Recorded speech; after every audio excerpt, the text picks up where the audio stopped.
สบายดีพี่น้องมื้อนี้พามาสมเบิงพามไก่พ่อเทวาเนาะนี่ก็จะเป็นสถานที่อยู่หน้าเด้อพี่น้องเด้อ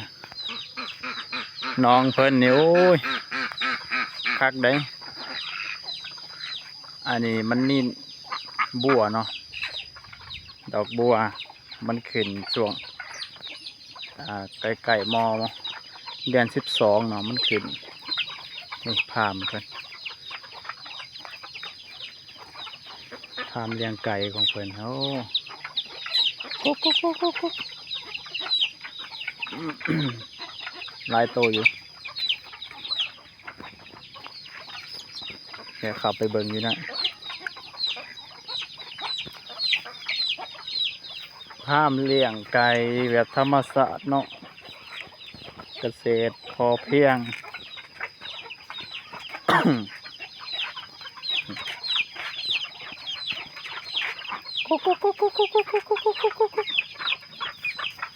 ไก่กะบ่ร้อยบ่น้อยเนาะรวมๆกะตามที่สังเกตเบิ่งเนาะก็ประมาณ4-50 โตเนี่ยประมาณนี้แหละบ่ร้ายปานใดเนาะติดกา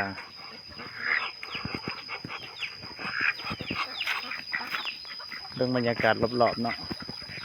เพื่อนก็จะเป็นหนองโอ้เลี้ยงปลาดุกพันธุ์คักเลย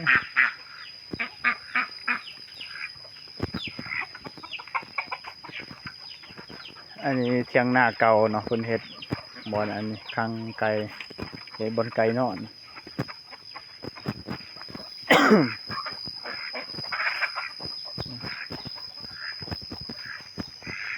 การเงินไก่เนาะโอ้เงินไก่ผลลายเด้อก็บุกค่อยได้มาเนาะเขตนี้นันโดนมาเท่านึงยังหน่อยหันมาดุได้เถอะไปหากินเลยใจเซ่เนาะไปเบื้องนี้ก็จะเป็นเซ่เนาะเบื้องเป็นมาหากินกะยางมาลินท่านี่แหละว่ากายไปกายมาเขตนี้นี่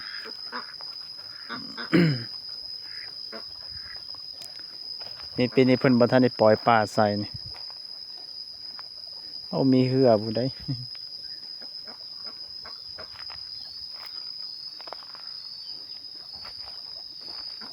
โอ้สุ่มเย็นดีพี่น้องนี่มีต้นหมากบกแล้วก็ต้นอันนี้เนาะผมดีแล้วมีสารพระภูมิมีสารพระภูมิคักแน่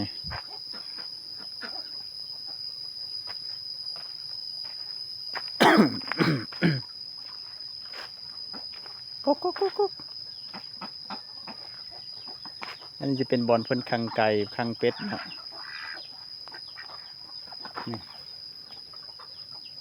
เป็ดนี่น่าจะอยู่ในนี้นะเพิ่นคัง ไก่กับเป็ดพักบอนเดียวกันเลยนี่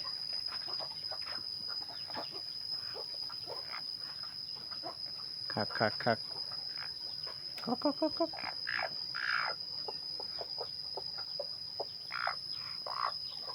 ไก่แต่มันบ่ตอดกันเนาะไข่ปนกันไก่เป็ดไข่ไก่บ่มีบอนไข่แล้วมันจึงไข่ปนกันเนาะ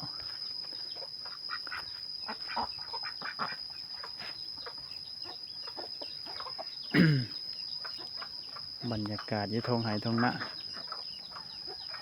พูนแต่นั้นก็มีเฮือนคน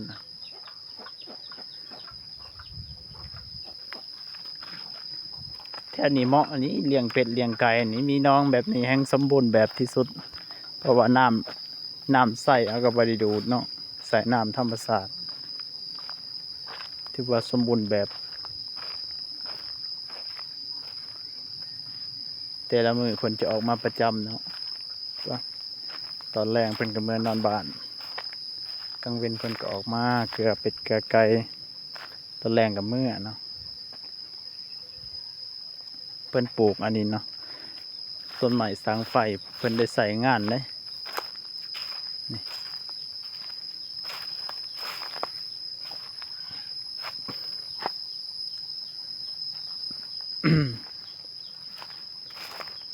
แต่ละปีเนาะข้าเจ้าซาน กระซุมเนาะสารขายนี่แหละมีคนสั่งแล้วก็สารขายให้เนาะหน่วยหนึ่ง30,000เนาะก็บ่แพงเนาะมักแบบใดก็สั่งเอาเพิ่นก็จัดให้เนาะสารให้นี่น้องเพิ่นเลี้ยงเป็ดนี่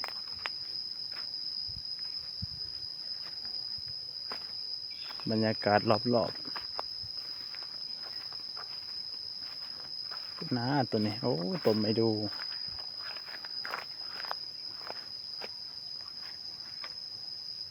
ต้นนี้นี่มีแล้ว7-8 ล้านเฉพาะไม่ดูนี่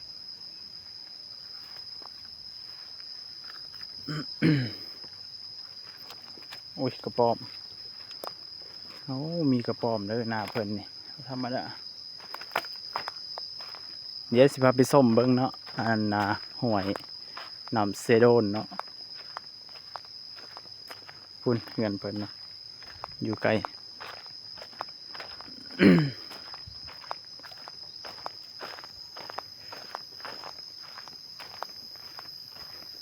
เขาเอิ้นว่า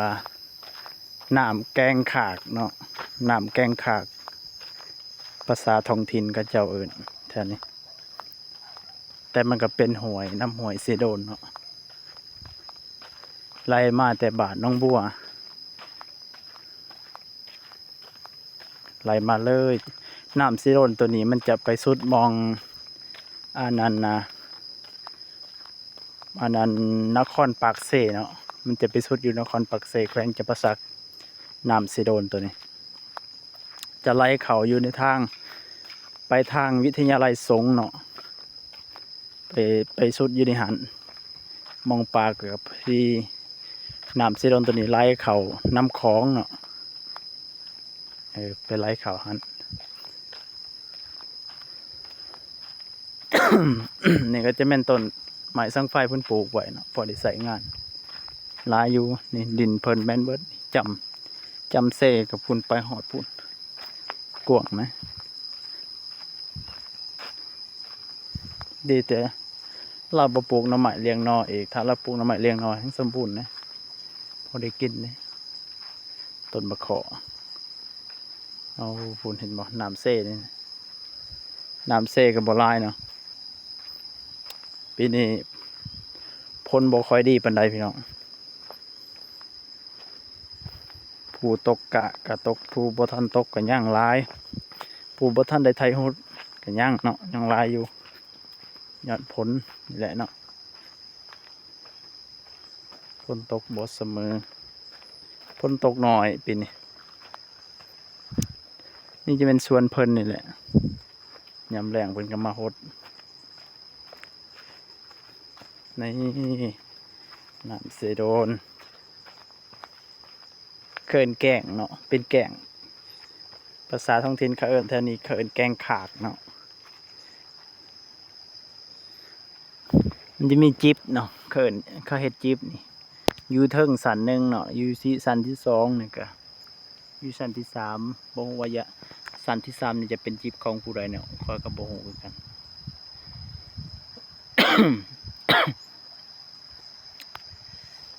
สมัยนั้นเนาะตอนยังหน่อยเท่านี้แหละมาหากินเบิดบ้านเบิดเมืองเนาะเฉพาะขอบเขตแถวเขตนอกนี่ก็แม่นเขตนี้แหละที่ว่าหากินนั่นเห็นบ่คนตึกแฮก็คือจะหากุ้งหาหอยหากระปอกกระปูหาปลาหาปลาซิวแซลมอนหวานแหเนาะเฮ็ดนี่แหละเฮ็ดปกนี่เห็นบ่เป็นคุมนี่แม่นเบิดปก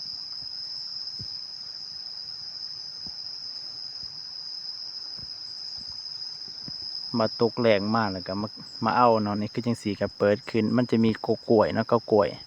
เคิ้นว่ากอกล้วยเนาะใส่ไม้ใส่ตอกใส่หญ้าเป็นคุมแล้วปลามันจะเข้าไปอยู่ในเนาะแล้วก็มางออกเอาแหกวมเนาะแล้วเอาขึ้นเนาะบอกง่ายๆก็เฮ็ดแบบลักษณะแบบหยังเคิ้นมันเป็นแนวดักป่าหั่นนะเคิ้นอีหยังแต่ว่าแนวดักแต่ละแบบมันบ่คือกันเนาะภูมิปัญญาของแต่ละท้องถิ่น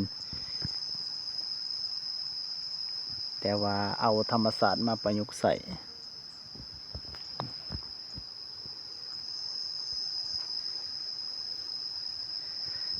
แต่ก่อนนี่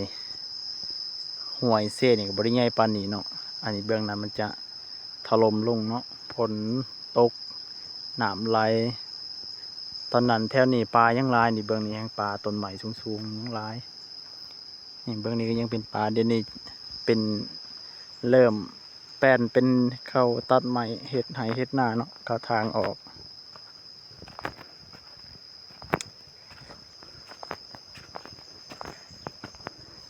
แต่ก่อนแถวนี้โอ้ยไปหาเหยื่องหนูเหยื่องตักแตนเนาะเหยื่องกบเหยื่องเขียดทุกสิ่งทุกอย่างแถวนี้หากินหาอยู่ก็แถวนี้แหละนี่เห็นบ่หน่อไม้ท่านนี้มีไผเอานี่หยอดเลย1 2 3 4หาหยอดเนาะ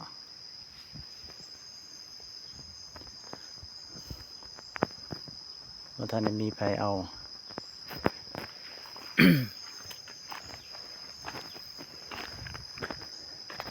คือว่าหาหน่อไม้หน้าตอกเนาะแถวนี้ก็ยังพอมีอยู่เพราะว่ามันยังมีกกอันนี้เนาะกกหน่อไม้เนาะ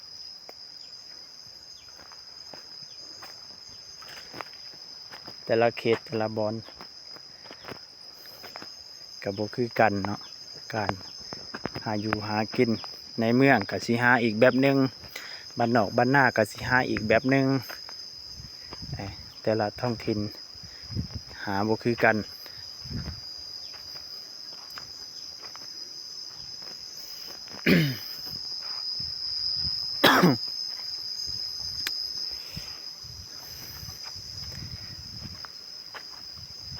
นี่ไม้สังไฟนี่มันบ่ทันได้ปงนอขึ้นเนาะแต่มันก็เริ่มออกนอแล้วเนาะมันเริ่มออกนอแต่มันยังอยู่พื้นดินอยู่หอดเดือน8 เดือนเก่ามันจะออกเป็นนองามๆ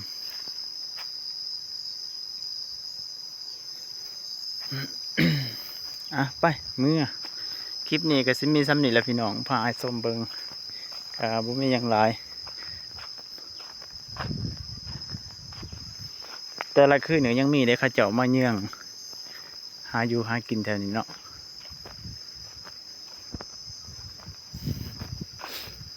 นี่ผมเขียนมันจะได้2023หามฮักน้อใหม่เป็นเด็ดขาดเนาะก็คือเพิ่นอนุรักษ์เนาะน้อใหม่แถวนี้เพิ่นปลูกเด้เพิ่นอนุรักษ์ไว้เพิ่นบ่ให้คนตัดถ้าตัดไปแล้วมันก็บ่เกิดเนาะเจ้าของผู้ปลูกก็บ่ได้กินเนาะนี่เห็นเนาะลำหนึ่งนี่เบิ่งความใหญ่กำจนบ่ห่มเนาะใหญ่กว่าแขนนี่ที่ว่าใหม่เพิ่นก็พอได้ใส่เนาะเพิ่นปลูกเฉพาะในครอบครัวใส่ในครอบครัวเพิ่นบ่ค่อยได้ขายเนาะไม้สังไผ่นี่เพิ่นใส่เองบางทีก็ตัดเฮ็ดหัวเฮ็ดอันนี้แหละ